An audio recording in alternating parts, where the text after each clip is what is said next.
Hey there, Tim, right? Yes. Hey, so my name is Jay. I'm a student physical therapist. So I'm just going to be doing your evaluation today. Looked a little bit over your chart, but I kind of want to ask you a little bit more. So what's been going on with you recently? Yeah, so I've got this pain in my back. I think it's from working out, but basically, yeah, it's just Show me for real quick. right back here. Yeah. And yeah, it's really been bugging me. Kind of goes this way. Mhm. Yeah. Do you have any pain going down the arm at all? It looks like you were kind of motioning Right. towards that too. Yeah, no, it definitely goes down the arm. And when did this start? How did this all happen? I would say maybe about like 3 days ago, I started noticing it, and it was after like a workout where I was doing some pulling. So I'm thinking it might have been from that. How would you describe the pain? Like from a 0 to 10 scale, where would you put that? 0 being no pain at all, 10 being the worst imaginable pain. Right now it's like a 2 out of 10, but it can get up to like a 5 out of 10. And it's just kind of like a dull ache, and it's like deep, it feels like. Kind of deep, all right. Yeah. All right. And is this constant? Does it kind of come on and off? I'd say it's constant, but sometimes I get like some numbness and tingling down the arm, and that's on and off. What would you say some things that you do that kind of brings those symptoms on more?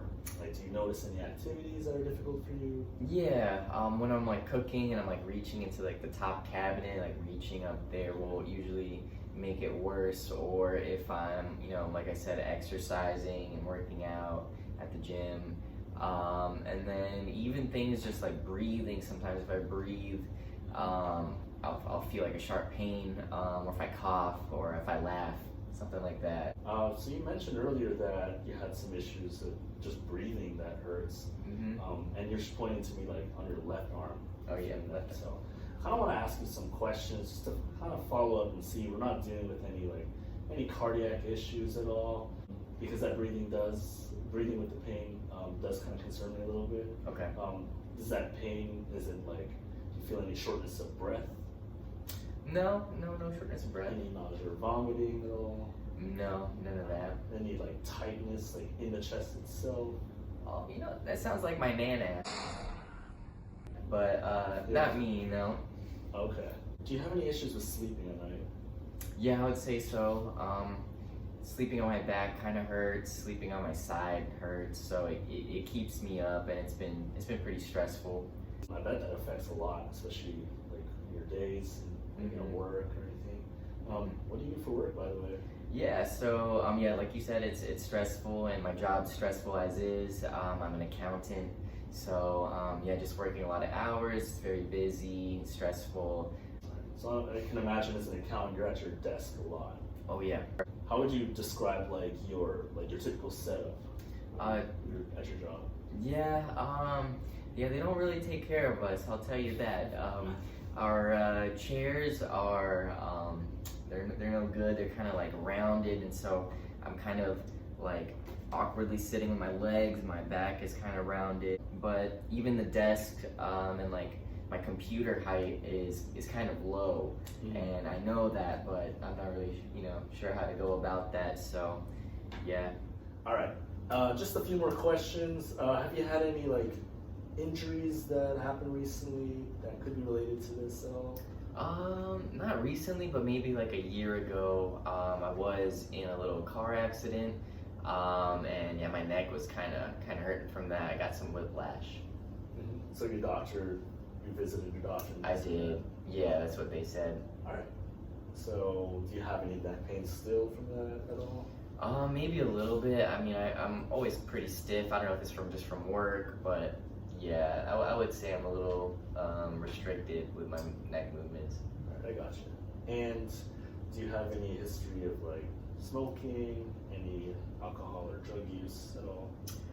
No smoking, but I do drink on the weekends, just to kind of de-stress. Gotcha.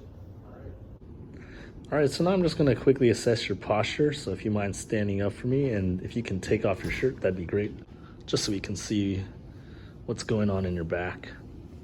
All right, go ahead and face directly towards me, arms by your side. All right, and then can you turn to your side for me? Okay. And face away from me, so face the wall behind you. All right. Next, I'm going to have you try to tuck your chin, try to bring it towards your chest. Ooh. Take a look? Yeah. Alright, and stop.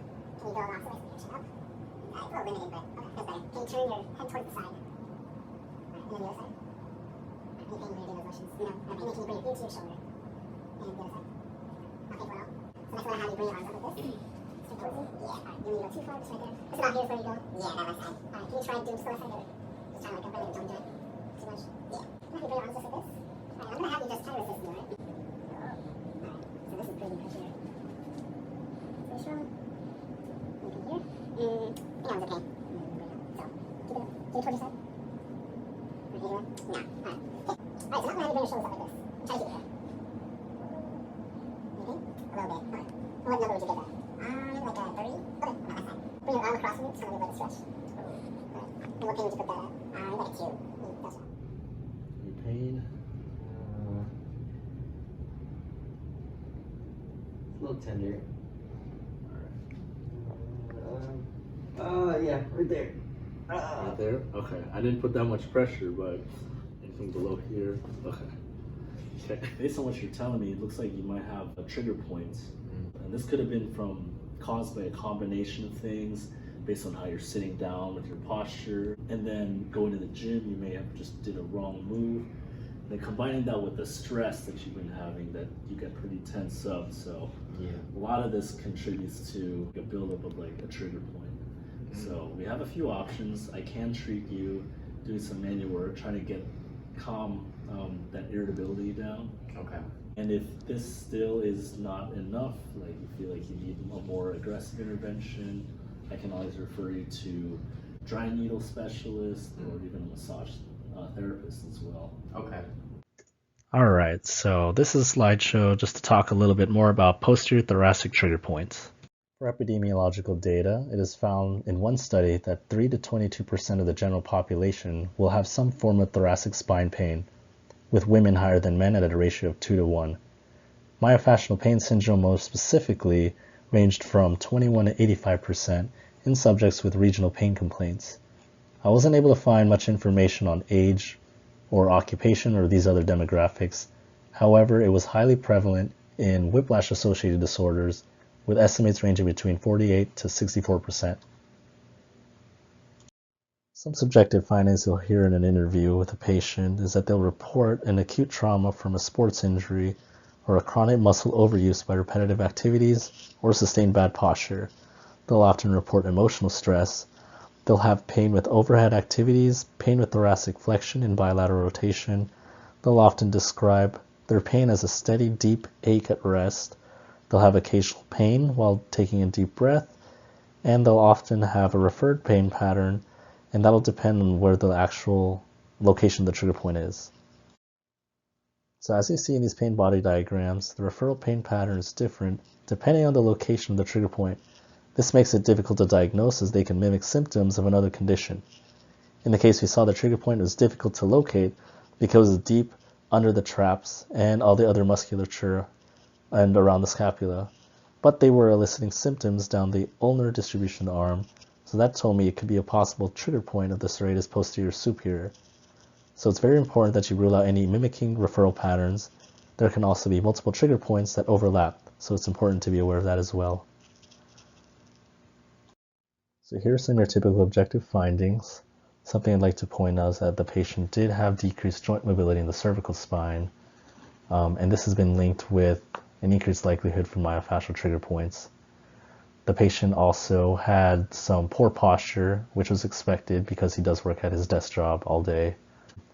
Also, be aware of the patient's level of irritability as you're trying to reproduce their comparable sign, and to observe for any cardiac condition or cardiac symptoms, as they can present similarly with the referred pain pattern of a cardiac condition.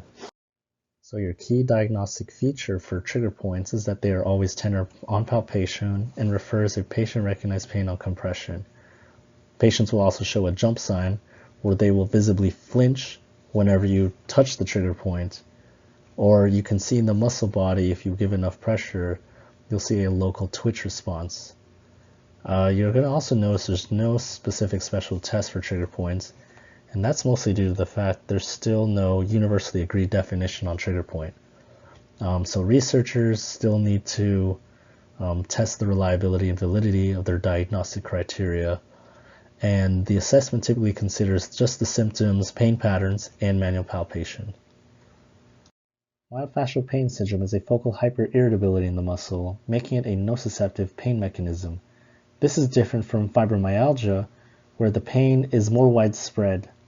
The widely accepted theory or integrated hypothesis is that it is caused by excess acetylcholine, which causes a sustained contraction, which compresses local blood supply, decreasing blood flow, resulting in a lower pH, activating an inflammatory response that triggers nociceptors. However, because there is still a limited consensus in the definition of a trigger point, more research needs to be done to confirm this mechanism. So if they've been cleared for any cardiac problems, you can treat this patient. However, if they need a more aggressive intervention, they can be referred to a dry needling specialist or a massage therapist if they are failing to progress in your clinic. For treatment ideas, manual therapy is going to be number 1. Soft tissue mobilization, instrument-assisted soft tissue mobilization, such as Graston or ASTIM, if you're certified. You can also show them a self-trigger point release using a tennis or a lacrosse ball, just like shown in the picture. Once they're out of that acute phase and they're less irritable, they can progress to stretches and strengthening exercises, just so that they are working to get back towards their functional level, using a hot and cold pack as modalities for pain relief and to simply relax the muscles. And finally, patient education, teaching them about the proper way to breathe so that they're not using their accessory muscles as much to avoid less strain, postural awareness, using internal and external cues, doing an ergonomics assessment, so suggest moving a screen at eye level or getting an adjustable chair so their posture isn't compromised, and doing regular exercise to remove byproducts and improve the circulation.